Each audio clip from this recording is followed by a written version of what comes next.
It's your girl, Deshaunda Carter, but you can call me DC.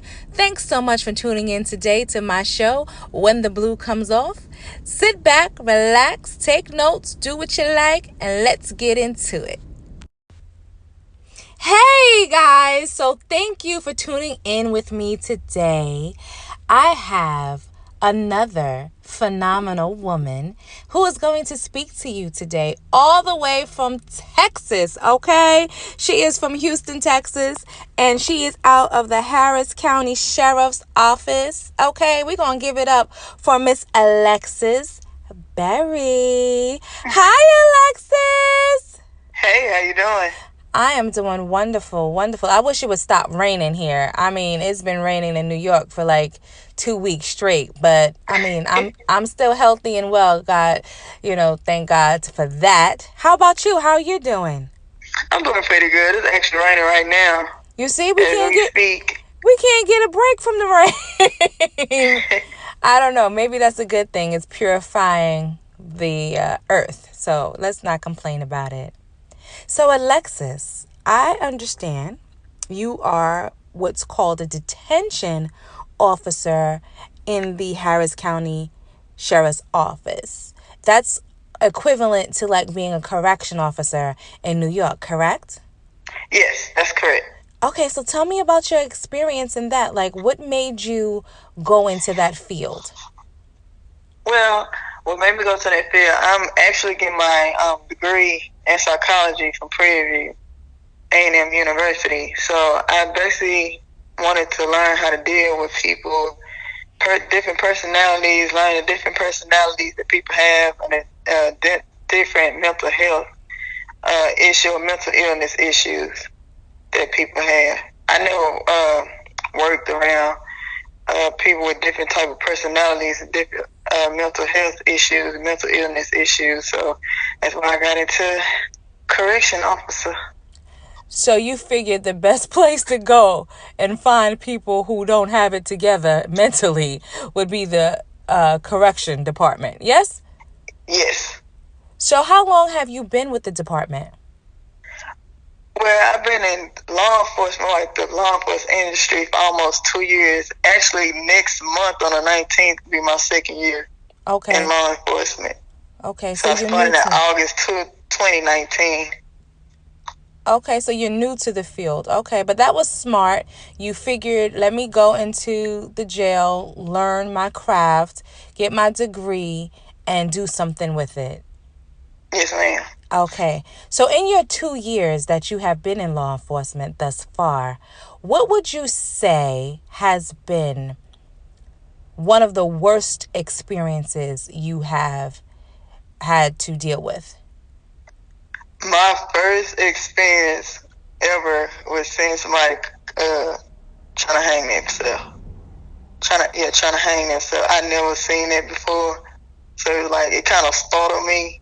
I mean, I heard about it on TV or somebody would tell me about it, but actually seeing it for the first time, it really startled me because I didn't think people would actually try to kill us. I mean, I heard it all the time. I mean, of course, because, I go to school for psychology, but actually just up close and personal seeing it, that really startled me. So that was my first time seeing that.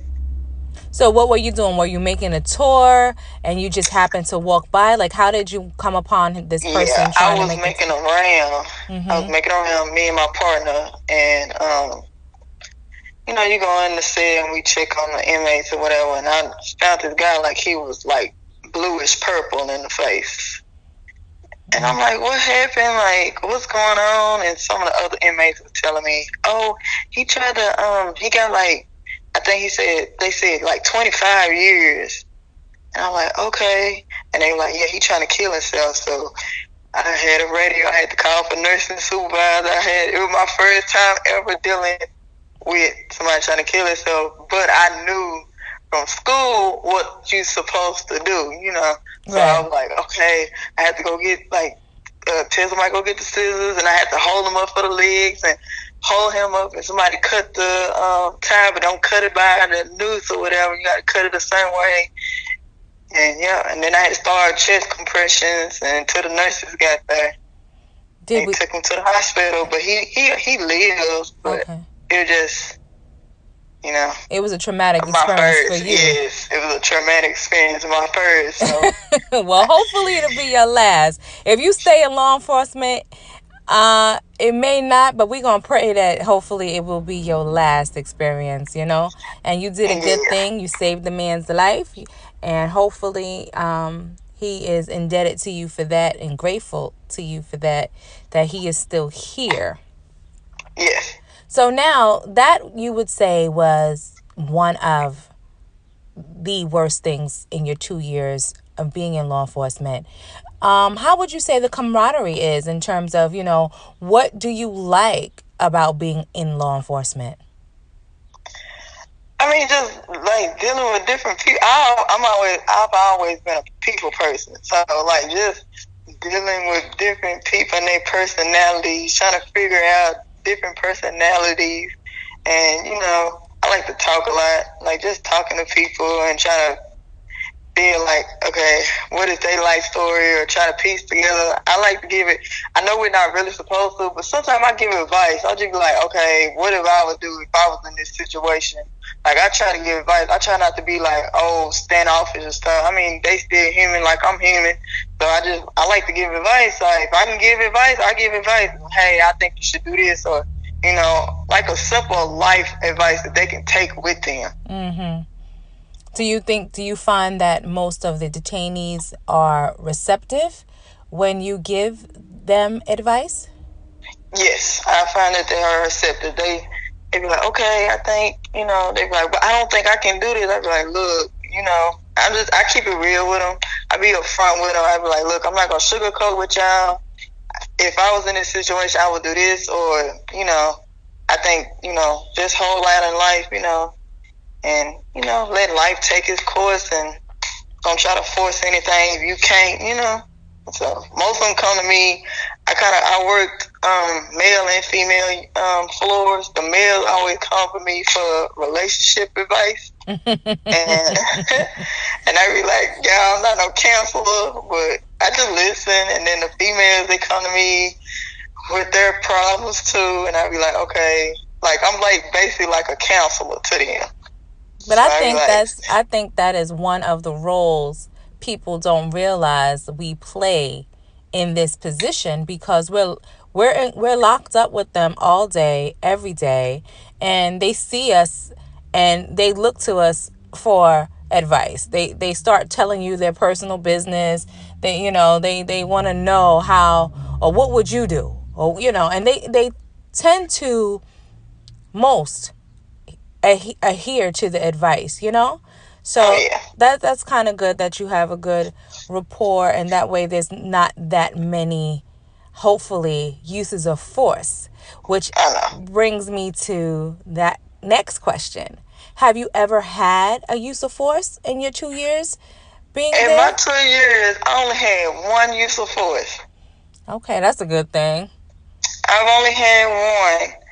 And I guess it's because I like instead of arguing, like when I first started out, I was like, oh my gosh, like my temper, because I kind of got like a little temper, so it kind of got the best of me. But that was the only time. But other than that, after I had realized and kind of stepped back and reevaluate myself, I'm like, this is not you. This is not who you is. So now, like, I be just trying to talk to them, be like, look, don't do this, or I think you should do this, or, you know, just calm temper down. If you need it, out. Now, most people tell me you're not supposed to do this as a correction, but I be like, look, walk and talk with me. Like, just to cool them off, walk and talk with me. Mm. I can get you cooled off, and then we can talk when you get a level headed. But all that screaming and arguing, I'm not going to do it. I just be like, no, I'm not going to do it with you. So I just be like, whenever you feel like you need to talk to me, you come talk to me, at a level headed. But I'm not going to argue or scream back at you. That's not right. I totally agree. And I agree with the method in terms of getting them to calm down. So sometimes, yes, it is easier to get them, once you have that rapport with them, especially, and you can say, hey, listen, come, let's go walk over here, come talk to me, and it'll definitely calm them down, and we can alleviate any unnecessary use of force, because everybody wants to go home the same way they came in. So, Yes, ma'am. we don't want no injuries and all kinds of things. Unfortunately, throughout the span of my career, I wish I could say I only had one use of force, but that is not the case for me. I've had several surgeries, and I was the intake captain when I was in correction. So I responded to most, if not all, the alarms during my tour. So, yeah, good luck with that. Thank you. Now, you while you're in school, how's the overtime there? Because in New York right now, the New York City Department of Correction is running rampant with overtime. Do you guys have that same situation? Like, is a lot of overtime there? Yes, the same situation down here. It is the same situation. So I be have to figure out like my mandatory days mixed in with my school days, and I be like, oh man, I gotta miss. I don't be trying to miss classes, and because I go on campus, I'm not online no more. So I be like, okay, I have to figure out how I can, redo my classes and shift my schedule around so I can make school and work overtime. But yeah, we short too here in Texas. So Jesus, it seems like it's a shortage everywhere. People don't want to work in them jails. It takes a very yeah, strong person, and not a physically strong person, but a strong mental person to actually work behind these gates. So I applaud you for that. Now, thank you. the degree that you are aiming for is actually what? Psychology. Psychology. So once you obtain your degree, do you think you're going to stay in the law enforcement field, or are you going to step out into something else? I kind of want to do both. I kind of want to stay in the law enforcement field, and then I kind of want to step out. Like, if I do stay in the law enforcement field, I think I can like be a psychologist for officers, because most we don't hear about officers going to psychologists or psychiatrists. So if I do stay in the law enforcement field, it would be for law enforcement. But the field I do want to go into is clinical psychology, like work in the hospitals. And then I also want to work with children, so early childhood development. Okay. All right. So I hope you do stay in law enforcement, because we do need people to step in. And as you say, we don't talk about it.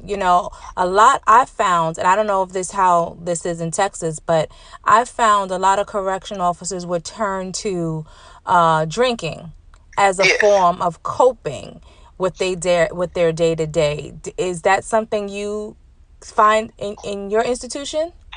Yes, I experienced that a lot. I hear a lot of, they be like, oh, I drink, or, I smoke, and I be like, okay, like, talk about it, like, what's going on? They be like, no, I don't have nobody to support me, or, it's so stressful, and instead of them going to get the help that they actually need, they just like, oh, I'm just going to drink. And I be like, yeah, but that's not healthy for you. You ain't doing nothing but damaging yourself. You see it's good right now, but you basically just pulling back the cover on the first layer. You're not really getting deep in the layers. So that's what I feel. So in your psychological classes, right, do you think that correction officers suffer or could possibly suffer from PTSD? Oh yeah, definitely. I worked with an officer when I was in Dallas. I worked with an officer who had PTSD. But I mean, it being acquired because of correction, not it coming from the military and coming to correction, but someone who has acquired PTSD because of correction. Do you think that to be possible? She had PTSD from correction. Yes. Okay. See, I agree. But she didn't talk about it. Like, nobody knew. I knew because I kind of started seeing the signs and the symptoms. And I was like, you should, she was like, no, I'm fine. And I'm like, no, I think you need to go, get that checked out or whatever. Because she would be all jumpy and jittery. And I'd be like, no, something that happened. And when she explained to me the situation that happened. She got hit in the face by an inmate, and every time an inmate comes, she get jumpy, and I'm like, yeah, you got PTSD, and she'll, have her days where she just break out crying, and I'll be like, yeah, you need to go seek help. Well, I think for me, I could definitely say I didn't equate it to being or having PTSD, but when I would go to a store or a loud noise would ring, like the alarm. You know how when you walk out of a store and the bell rings? And yes. I don't know, in your institution, when there's a need for backup, is there an alarm, like for the probe team? Do you have something like that responds to the area? No, we don't have. Well, yeah, we have. That was, see, in Dallas we didn't have them. So now that I moved to Houston, they actually have alarms. But in Dallas we had radios. And we had the PA system. So back in Houston, it's the same too. We had panic alarms in Houston, but they also come over the PA systems and tell us what's the problem or what area to go to. Okay, but we don't have no bells or nothing. So we have bells. So it took me a very long time. I would be out and I hear something, a bell, and I would jump. Because I would automatically think it's time to respond. There's something going on. And it took me a long time to really calm that part of me down. I don't think I do it as much anymore. But all throughout working in correction, and even like the first 2 years maybe of me retiring, I had that problem, and I'm pretty sure I am not the only one that has that problem with it. Because our bells used to go off. Our bells be popping, okay? And it was like you just hear it in your sleep. You hear it when you're driving home. You hear it when you're out. And it definitely takes a toll on you. And no one addresses the fact that it is actually a form of PTSD. Yeah. It sure is. I know, like, when I first kind of started, I had to get used to a radio. So, like, when they would be like, okay, officer, now, what used to kind of make me jump when they'd be like, officer assist, and I couldn't go nowhere because I was stuck in the control center. So I'd be like, I would start like looking like, okay, I just get on hey, who going where y'all going, like, where is it at, like, come back and tell me, like, hope nobody get hurt. Or I get relieved from the control center just to go see what happened, especially like when I worked the female floor, and I had me and my detention training officer real close, and they had a use of force on the floor one day, and I was on another floor, but that was my floor. Like, I was supposed to be assigned to the female floor, but they put me on another floor, and they had a use of force. So I started, I would say, kind of panicking. I was kind of worrying because I'm like, okay, that's my trainer. I hope nothing happened to her. So I took off running to go see what happened. But yeah, it's kind of like a form of PTSD that nobody really, really talk about. And I think we need to definitely get some more people involved in that. There needs to be counselors on site, when officers go to lunch, that they can go and talk to. In our system, they have different agency called COPE, I believe. I'm not sure if it's still active, where, people can make an appointment and go talk to them. But I don't think that is as effective if they had someone assigned to like each jail, and if somebody like on their lunch hour just needed to come in and kind of just vent, and get some stuff off their chest, almost like how the Catholics do, like a confessional, but just just go in there and just talk for their 40 minutes if they need to. And that would be refreshing, because it could alleviate a lot of undue stress and worry that the officers are holding inside. Because if they don't have family or friends that work on the inside, when they go home, it's very hard to talk to somebody else, because they don't understand. Exactly. And then they be like, oh, all you do is talk about work. But you be like, look, you trying to explain to them, but then they don't understand. Lucky for me, my mother, she worked in corrections. She been in corrections for 15 years. So I had somebody to talk to, but... Well, you like me. My mom was in correction too. I think it's like a whole family thing. I found that in correction, a lot of people that come into correction are family. The same thing I think with PD. It's like 3 generations of law enforcement, you know? So it definitely runs in the family. So I'm glad you did have someone that you could relate to you, and you could relate to once you did get on the job. But now, just gonna slide into you becoming an up-and-coming author, right? Yes, ma'am. Okay, so guys, we're gonna take a quick break, and we're gonna come back with Alexis Berry, and she's gonna talk to us about her upcoming book that she still doesn't have a title for, and hopefully you guys can help her choose one. So don't go anywhere. We'll be right back with Alexis Berry. Alexis, we'll be right back. This has been brought to you by Simply Carter Corp., your one-stop shop for all of your entertainment and party needs. Contact Simply Carter Corp. For any special occasion. You can find them on Facebook at Simply Carter Corp., on Instagram at Simply Carter Corp.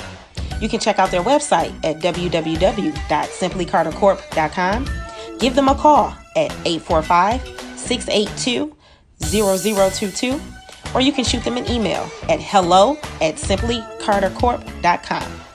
Simply Carter Corp., a brand for everyone. Hey guys, welcome back. While I am here speaking with the wonderful, beautiful Alexis Berry. Now, Alexis just finished telling us about her 2-year career in law enforcement and correction down in Texas. But Alexis also is an upcoming author, and she is in the process of completing her book. And as I stated, she doesn't have a title for it yet, and she would love for you to help her choose a title. Now, Alexis, what are the 2 titles you have for your book so far? The 2 titles I have is mental health for correction officers, and the other title I have is through the looking glass mental health for correction officers. Okay, guys, so at the end, Alexis is going to leave all her social media, and we're going to remind you the titles of this book, and she would love for you to help assist her name her book. Now, Alexis, tell us what your book is about. Basically, it's in 7 chapters. Basically, I give tips and strategies of how to deal with mental health and stress on the job. I actually go into tips that I use to deal with mental health and stress when I'm on the job. So that's what my book basically is about. So what made you write the book? What made me write the book, I kind of started noticing, like, when I had transferred from Dallas to Houston, like, a lot of unanswered questions that were coming about. Like, most correction officers knew I was going to school for psychology, so they would ask me, hey, I'm stressed, I'm overwhelmed, what can I do to alleviate this stress? And I would tell them, oh, so this is what I do, even though, everybody do stuff different, but I like to, one of the tips I talk about in the book is listen to motivational speeches. I like to listen to motivational speeches. I look and say, okay, look, go listen to this motivational speaker, or find you a motivational speaker you can listen to on your way to work, or, when on your way to work. And what does that do for you, listening to a motivational speaker? It's basically just get me, like, through the day. A motivation speaker basically talks. I feel like they talking to my soul. So listen to the speeches of I'm gonna be okay. I'm gonna get through what I need to get through for the day. It kind of basically get me pumped. Okay, so guys, Alexis says listen to motivational speakers on your way in, on your way out of work. That should help de-stress your brain before you go home. Is that what you're saying, Alexis? Yes, that's what I'm saying. Okay. So it's a 7-tip book. So can you the chapters? So just if you could just run off the 7 chapters. You don't have to tell us what each chapter is about, but just out of curiosity, what are we looking at in terms of your tips? One is therapy. Chapter 1 is about therapy. Chapter 2 is like the lion spirit, like going to church. That was one way to help me. Chapter 3 is, of course, listening to motivation speeches. Chapter 4 is a big one I like also, staying away from negative energy. Chapter 5, a long time to yourself. Chapter 6, I love a lot too, and I do this quite often, is taking trips or a change of scenery. And the last step is relationships, the support and relationships. So do you find also, I find that if you are in a personal relationship, whether it's your husband and wife, boyfriend and girlfriend, if the significant other is not in law enforcement, do you find that 9 times out of 10 they have more of a difficult time communicating with each other versus the two who would possibly both be in law enforcement? Yes, I actually went through that.